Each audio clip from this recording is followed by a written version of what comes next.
بسم اللہ الرحمن الرحیم۔ محترم ناظرین، قرآن پاک کا ایک بہت بڑا معجزہ بیان کروں گی۔ میرے پیارے ویورز، آئے دن دنیا میں سے کہیں نہ کہیں کوئی نہ کوئی ایسی خبر آتی ہے جس سے اللہ رب العزت کی حقانیت اور دین اسلام کی صداقت پر مہر تصدیق غیر مسلموں کے ہاتھوں سے ثابت ہوتی ہے۔ ایسا ہی ایک واقعہ حالیہ دنوں میں وائرل ہو رہا ہے۔ ایک بار پھر اللہ رب العزت کے وعدے کو پوری دنیا کے سامنے غیر مسلموں کے ہاتھوں پورا کر دکھایا ہے اور ثابت کر دیا ہے کہ چاہے کتنے بھی سال ہو جائیں لیکن اللہ رب العزت کے وعدے پر، اللہ رب العزت کے کہے ہوئے کلام پر کوئی بھی تغیر ثابت نہیں ہو سکتا، کوئی بھی تبدیلی نہیں ہو سکتی سوائے اس تبدیلی کے جو اللہ تعالیٰ نے اس کائنات کے ذمے لکھ کی ہو۔ یہ خبر کیا ہے اور اس کی تفسیر کیا ہے، اسے جاننے کے لیے ہمیں ایک گہرائی میں جانا ہوگا اور اس کے پس پردہ وہ عوامل بھی دیکھنے ہوں گے۔ ناظرین، اللہ رب العزت نے سورہ حجر میں یہ بیان فرمایا، قرآن میں نے نازل کیا اور میں ہی اس کا نگہبان ہوں۔ آپ سب اس آیت کے بارے میں جانتے ہوں گے۔ یہ آیت کئی بار چیلنج کی جاتی رہی ہے، کئی بار بیان کی گئی ہے اور ظاہر سی بات ہے یہ چیلنج ہمیشہ غیر مسلم اقوام کے لیے ہی آیا ہے۔ ایسا ہی ایک چیلنج جو بذات خود چیلنج تو نہیں تھا، لیکن اس چیلنج نے اللہ رب العزت کے وعدے کو ایک بار پھر صحیح ثابت کر دکھایا۔ ہم پہلے یہ جانتے ہیں کہ قرآن کریم کے ایک لمبے عرصے تک بغیر تبدیل کیے، حرف بحرف ہو بہو ہر ایک لفظ اتنے لمبے عرصے تک بغیر تبدیلی کے ہو بہو اسی طرح قرآن پاک جس طرح اترا تھا محفوظ رہنے کے لیے کون سی حکمت عملی کام کر رہی ہے۔ پیارے ساتھیوں، ہمارے پیارے نبی حضرت محمد مصطفیٰ صلی اللہ تعالیٰ علیہ وسلم کو جس قوم کے درمیان مبعوث کیا گیا وہ اللہ رب العزت کی چنی ہوئی قوم تھی۔ ہم عرب قوم کے بارے میں بات کر رہے ہیں۔ عرب قوم بے شک جاہل تھے، لیکن ان کی کچھ خصوصیات ایسی تھیں جو انہیں دنیا کی تمام اقوام سے ممتاز کرتی ہیں۔ انہی تمام خصوصیات میں سے ایک بڑی خصوصیات حافظے کی تھی۔ عرب میں جس زمانے میں اسلام کا ظہور ہوا اس وقت وہاں پر لکھنے پڑھنے کا رواج نہ ہونے کے برابر تھا، یہاں تک کہ جب مکہ میں نبی اکرم صلی اللہ تعالیٰ علیہ وسلم نے اسلام دینے کی دعوت شروع کی، پورے مکہ میں صرف 17 افراد ایسے تھے جو لکھ اور پڑھ سکتے تھے۔ اصل میں اس کی وجہ یہ بھی تھی کہ عرب کی قوم کو اپنے حافظے پر بہت ناز تھا اور وہ لکھنے پڑھنے کو غیر ضروری خیال کرتے تھے۔ عربوں کا حافظہ کس قدر قوی اور مضبوط تھا، اس کا اندازہ اس حوالے سے لگایا جا سکتا ہے۔ مکہ مکرمہ میں ظہور اسلام سے پہلے ہر سال حج کے بعد عکاظ نامی جگہ پر ایک میلہ منعقد ہوا کرتا تھا جس میں پورے عرب میں سے بڑھ چڑھ کر شہداء حصہ لیتے تھے اور ہر ایک شاعر کو لاکھوں اشعار زبانی یاد ہوا کرتے تھے۔ ان کے حافظے کا یہ عالم تھا کہ عرصوں بعد بھی ان کے شعر میں زیر یا زبر کی کوئی غلطی نہیں ہوتی تھی، یہاں تک کہ کچھ قبائل کے افراد کو ان کے حافظے کی وجہ سے نساب کہا جاتا تھا، یعنی وہ افراد قبیلے میں ہر شخص کا نسب جڑوں تک جانتے تھے اور اسے یاد رکھتے تھے۔ کسی بھی عام موقع پر ان نساب کو بلایا جاتا تاکہ وہ کسی بھی نسب کے بارے میں موجود غلط فہمیاں دور کریں، اور ان سب کے لیے کسی بھی قسم کی دستاویز اور تحریر کا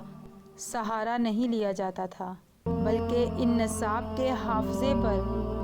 خیال کیا جاتا تھا، یقین کیا جاتا تھا۔ اس سے ہم اندازہ کر سکتے ہیں کہ ان کا حافظہ کس قدر مضبوط تھا۔ ظہور اسلام کے بعد عربوں کی اس فطری یادداشت نے انہیں قرآن کریم کو بڑی سہولت سے قرآن کریم کو یاد کر جانے کا موقع دیا، اور انہوں نے ایسا ہی کیا، یہاں تک کہ دور نبوت پر قرآن کریم کا تھوڑا سا حصہ ہی تحریر کیا گیا تھا جو مختلف کاتبین وحی نے نبی اکرم صلی اللہ تعالیٰ علیہ وسلم کے حکم پر لکھ کر محفوظ کیا تھا۔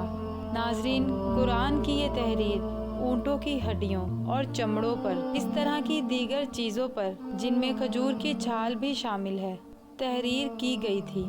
جس سے آپ اندازہ کر سکتے ہیں کہ ان چیزوں کی عمر کچھ عرصے تک ہی تھی، کیونکہ یہ چیزیں جلد ہی بوسیدہ ہو جاتی ہیں۔ ان خلیفہ سوم حضرت سیدنا سلمان رضی اللہ تعالی عنہ، انہیں عثمان غنی بھی کہتے ہیں، ان کے دور میں وجود میں آیا۔ اس تحریری نسخے کی دو وجوہات تھیں۔ ایک تو یہ کہ جنگ یمامہ میں حضرت ابو بکر رضی اللہ تعالی عنہ کے دور میں لڑی گئی تھی، اس میں صحابہ کرام کی بہت بڑی تعداد شہید ہو گئی۔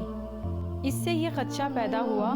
کہ اگر اسی طرح بڑی تعداد میں محافظ قرآن شہید ہوتے رہے تو قرآن بہت کم لوگوں کو یاد رہ جائے گا اور اس میں بھی غلطی کا احتمال ہوگا، جس میں حضرت عمر رضی اللہ تعالی عنہ نے حضرت ابو بکر صدیق رضی اللہ تعالی عنہ کو اسے لکھ لینے اور محفوظ کر دینے کا مشورہ دیا، اور پھر اس کام کو مکمل کیا گیا۔ لیکن وہ قرآن کا پہلا نسخہ یوں ہی محفوظ کیا گیا، کیونکہ وہ صرف ریکارڈ کو درست رکھنے اور محفوظ رکھنے کے لیے ہی لکھا گیا تھا۔ اس کے بعد اس نسخے کی ترویج اور ارشاد کا عمل حضرت عثمان رضی اللہ تعالی عنہ کے دور میں ہوا،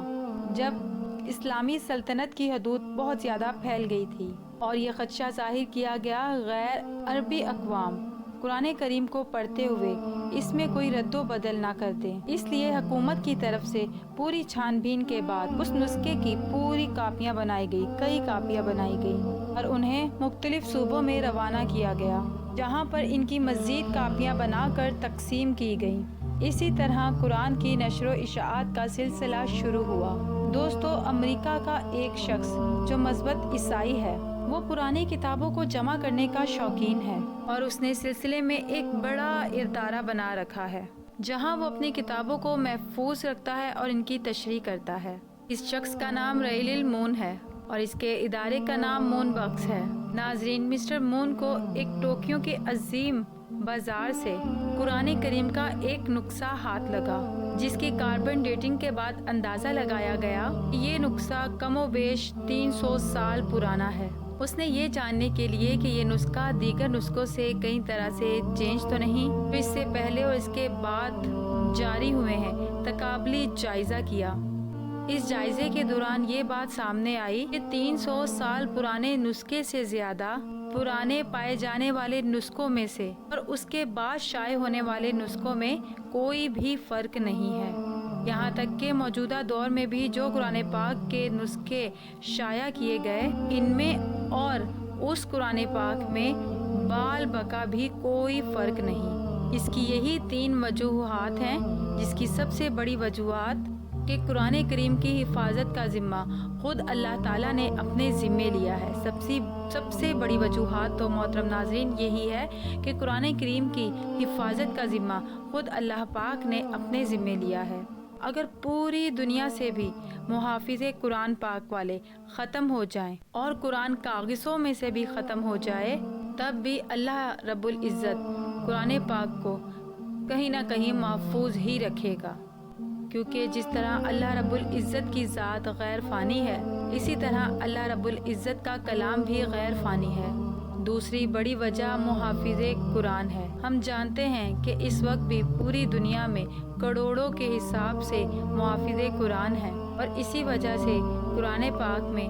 کوئی بھی غلطی کا احتمال نہ ہونے کے برابر رہ جاتا ہے۔ اسی طرح سے جب بھی کوئی قرآن شائع کیا جاتا ہے، اس کی اشاعت میں بھی اس بات کا خیال رکھا جاتا ہے، بڑی عرض سے اور بڑی محنت کے ساتھ اس بات کو یقینی بنایا جائے کہ اس میں کسی بھی قسم کی کوئی بھی رد و بدل، کوئی تبدیلی نہیں ہے۔ مسلمان تو اپنی پوری کوشش کرتے ہیں، لیکن البتہ اللہ رب العزت نے مسلمانوں سے جو وعدہ کر رکھا ہے کہ قرآن پاک کی ذمے کا خود لے رکھا ہے، اس کی حفاظت کا ذمہ خود لے رکھا ہے۔ غیر مسلموں کو بھی دعوت فکر دینے کے لیے قرآن کے ایسے پرانے نسخے بھی موصول ہوتے رہے ہیں جن کے بارے میں کسی کے بھی وہم و گمان میں نہیں تھا۔ ناظرین، یہ حقیقت ہے کہ موجودہ دور میں قرآن کریم اللہ پاک کا ایک زندہ معجزہ ہے جو باقی معجزوں کی طرح ایک بار ظاہر ہو کر ختم نہیں ہوا۔ یہ وہ معجزہ ہے جو قیامت تک اپنی آب و تاب میں موجود رہے گا، یہاں تک کہ قیامت کی اس نشانی کا وقت نہ آ جائے جس کے بارے میں نبی اکرم صلی اللہ تعالیٰ علیہ وسلم نے ارشاد فرمایا کہ قیامت کے قائم ہونے سے پہلے پوری دنیا میں سے قرآن مجید کو اٹھا لیا جائے گا، یعنی جو محافظ قرآن ہیں ان کے سینوں سے قرآن کو اٹھا لیا جائے گا۔ قرآن پاک کو حفظ کرنے والے لوگ اگر وہ مومن ہوں گے تو اللہ کے پاس چلے جائیں گے اور اوراق و صفحات سے قرآن پاک اٹھا لیا جائے گا، اور جن جگہوں پر قرآن پاک لکھا ہوگا وہ جگہ خالی رہ جائے گی۔ اس کی وجہ یہ ہے کہ جب تک دنیا میں قرآن مجید موجود ہے تب تک قیامت نہیں آئے گی، اور جب قرآن کو اٹھا لیا جائے گا اس کے بعد قیامت آ جائے گی۔ اس کی وجہ یہ ہے کہ قرآن مجید اللہ رب العزت کا وہ معجزہ ہے جس کو فنا نہیں ہے، اور قیامت فنا کرنے کے لیے ہی آئے گی۔